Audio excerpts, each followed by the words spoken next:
एक छोटा सा प्यारा गांव था। उसी गांव में चिंटू और पिंटू नाम के दो दोस्त रहते थे। वे दोनों एक दूसरे के सच्चे दोस्त थे। रोज साथ खेलते, साथ हंसते और मस्ती करते थे। एक दिन की बात है, स्कूल से लौटने के बाद चिंटू ने पिंटू से कहा, चलो यार आज खेत में खेलने चलते हैं। और फिर दोनों उछलते कूदते खेत की ओर चल पड़े। उस दिन मौसम बहुत सुहाना था। हल्की हवा चल रही थी, तितलियां उड़ रही थी और सूरज की रोशनी बहुत अच्छी लग रही थी। दोनों दोस्त वहां आपस में दौड़ लगा रहे थे कि अचानक चिंटू रुक गया। उसने पिंटू को आवाज दी, अरे पिंटू, यहाँ तो देखो, एक छोटा सा रास्ता है। पिंटू ने जैसे ही घास हटाई तो सचमुच वहाँ एक नया सा रास्ता दिखाई दिया। ऐसा लग रहा था जैसे किसी ने जानबूझकर इसे घास के नीचे छिपा रखा हो। पिंटू को थोड़ा डर लगा। उसने कहा, पर यार ये रास्ता तो मैंने पहले कभी नहीं देखा। चिंटू हंसते हुए बोला, तभी तो और मजा आएगा, चलो देखते हैं ये कहाँ जाता है। पिंटू ने डरते हुए कहा, नहीं यार मुझे अच्छा नहीं लग रहा। लेकिन चिंटू ने उसका हाथ पकड़ लिया और कहा, अरे जब तक हम साथ हैं किसी बात का डर नहीं, चलो बस थोड़ा आगे तक देख लेते हैं। और फिर दोनों धीरे धीरे उस अनजान रास्ते पर चल पड़े।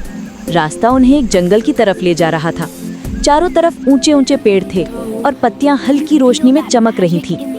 पिंटू बोला, चिंटू ये जंगल तो कुछ अजीब सा लग रहा है। चिंटू मुस्कुराया, अजीब क्या यार, बिल्कुल जादुई लग रहा है। और तभी अचानक एक आवाज आई, रुको।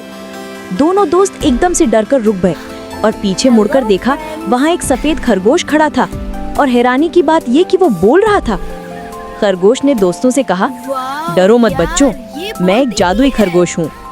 पिंटू हैरान था, पर आप बोल कैसे सकते हो? खरगोश हंसा, क्योंकि ये जंगल जादुई है और तुम दोनों अच्छे बच्चे हो, इसलिए मैं तुमसे बात कर पा रहा हूँ। धीरे धीरे दोनों उसके पास गए। खरगोश ने फिर कहा, हमारे जंगल में टिंकू नाम का एक छोटा हिरण का बच्चा खो गया है। वो रास्ता भटक गया है। क्या तुम मेरी मदद करोगे उसे ढूंढने में? चिंटू ने तुरंत हाँ कह दी। पिंटू ने भी हिम्मत जुटाई और कहा, मैं भी साथ चलूंगा, बस थोड़ा सा डर लग रहा है। खरगोश ने प्यार से कहा, डरो मत, मैं तुम्हारे साथ हूँ और टिंकू तुम्हें देखकर बहुत खुश होगा। ये सुनकर पिंटू भी मुस्कुरा दिया और फिर तीनों जंगल के अंदर की ओर चल पड़े। जैसे जैसे वो आगे बढ़ते गए, जंगल और भी सुंदर लगने लगा। चमकते फूल, उड़ती तितलियां और हवा में झूमते पेड़, सब कुछ मनमोहक था। पिंटू बोला, वाह, ये जंगल तो बहुत खूबसूरत है। खरगोश बोला, हाँ, पर हमें टिंकू को जल्दी ढूंढना है, वो डरा हुआ होगा। थोड़ी देर बाद खरगोश रुका। उसने कहा, शांत हो जाओ, मुझे कुछ सुनाई दिया। सब चुप हो गए। दूर से हल्का हल्का रोने की आवाज आ रही थी। खरगोश बोला, लगता है ये टिंकू की आवाज है। वे सब आवाज की दिशा में बढ़ी। आवाज करीब आती गई। चिंटू ने एक पेड़ के पीछे झांका और वहां उन्हें टिंकू मिल गया। वो छोटा हिरन का बच्चा डरकर रो रहा था। चिंटू ने प्यार से कहा, टिंकू डरो मत, हम तुम्हें घर ले चलेंगे। टिंकू ने रोते हुए बताया, मैं खेलते खेलते रास्ता भूल गया और घर का रास्ता नहीं ढूंढ पा रहा। खरगोश ने उसे दिलासा दिया, अब कोई बात नहीं, हम आ गए हैं, चलो घर चलते हैं। टिंकू का डर दूर हो गया। अब वो चिंटू के पास सुरक्षित महसूस कर रहा था। चारों मिलकर वापस जंगल में आगे बढ़े। थोड़ी देर में वो एक खुली जगह पर पहुंचे, जहां बहुत सारे जानवर इकट्ठे थे। हिरन, खरगोश, बंदर और रंग बिरंगी चिड़ियां। जैसे ही उन्होंने टिंकू को देखा, सब खुशी से झूम उठे।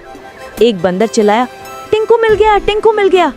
एक बड़े हिरन ने आगे आकर चिंटू और पिंटू से कहा, तुम दोनों ने हमारी बहुत मदद की, हम तुम्हारे आभारी हैं।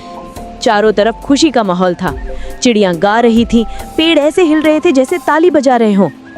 खरगोश ने मुस्कुराकर कहा, आज से तुम दोनों इस जंगल के सच्चे दोस्त बन गए हो। चिंटू और पिंटू बहुत खुश थे। उन्होंने एक दूसरे को देखा और कहा, हमने कर दिखाया। थोड़ी देर बाद खरगोश ने दोनों को जंगल के किनारे तक छोड़ा। उसने कहा, अब तुम्हें घर जाना चाहिए, शाम होने वाली है। पर याद रखना, जब भी तुम्हारा दिल अच्छा होगा, ये जादुई रास्ता तुम्हें फिर से मिल जाएगा। चिंटू और पिंटू ने खरगोश को अलविदा कहा और वापस गांव की ओर चल पड़े। जैसे ही वो जंगल से बाहर निकले, वो जादुई रास्ता धीरे धीरे गायब हो गया। और इस तरह ये प्यारी सी कहानी खत्म होती है।